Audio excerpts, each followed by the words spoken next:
Bonjour Evelyne. Bonjour. Aujourd'hui, on plonge dans un sujet qui fait pas mal rêver, devenir nomade numérique, et plus spécifiquement en Corée du Sud.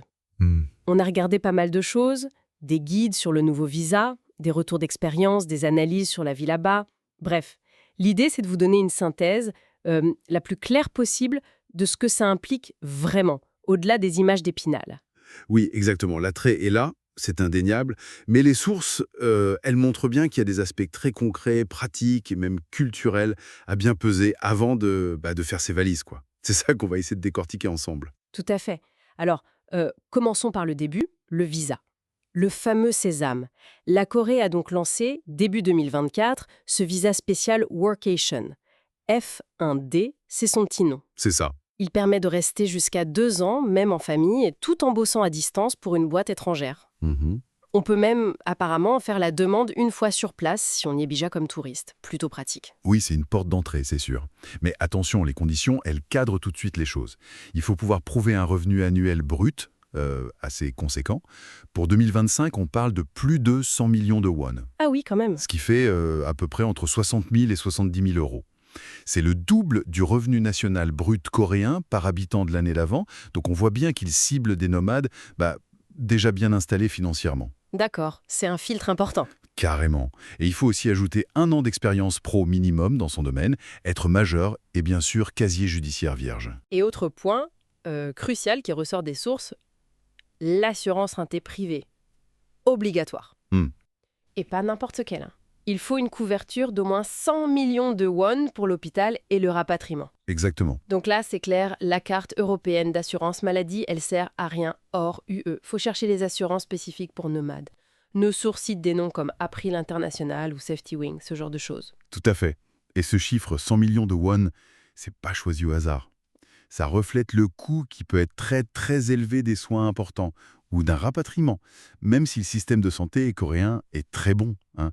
C'est une exigence qui montre le sérieux de la préparation qu'il faut avoir. C'est clair. Bon, une fois qu'on a potentiellement réglé ces questions administratives, euh, qu'est-ce qu'on dit de la vie sur place, l'expérience humaine? Alors là, les retours sont assez unanimes sur les points positifs.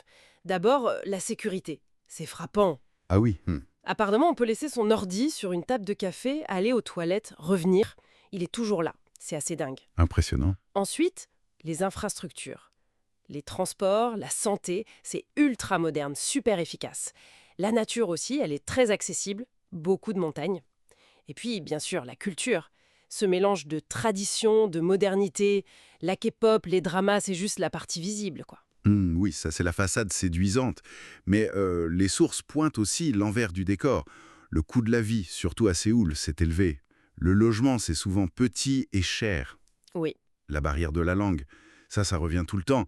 Surtout dès qu'on sort des cercles un peu jeunes, internationaux, ou qu'on a affaire à l'administration. Ah oui. Ça peut vite devenir compliqué. Et puis, on parle aussi de la pollution de l'air à certaines saisons, et des embouteillages à Séoul qui sont assez légendaires. Oui, j'ai lu le témoignage de Sandra, une expatriée. Elle raconte une anecdote assez parlante, justement. Ah oui. Une petite infection au doigt, rien de grave à la base, mais ça s'est compliqué parce qu'à la clinique, elle n'arrivait pas à bien se faire comprendre. Ah, voilà. Ça montre bien comment la langue, au quotidien, ça peut devenir un vrai souci. Elle dit aussi que la nourriture française lui manquait, évidemment, mais bon, elle conclut que l'expérience l'a fait grandir, qu'elle ne regrette rien. C'est souvent le cas. Et il y a aussi ces aspects culturels qui peuvent déstabiliser un peu. Une certaine pression sociale sur l'apparence, par exemple. Des codes de communication qui ne sont pas les nôtres. Hmm. Une autre source, Maeva, qui a vécu là-bas aussi, résume bien une idée qui ressort email. On peut adorer une culture, être fasciné, sans pour autant aimer y vivre tous les jours.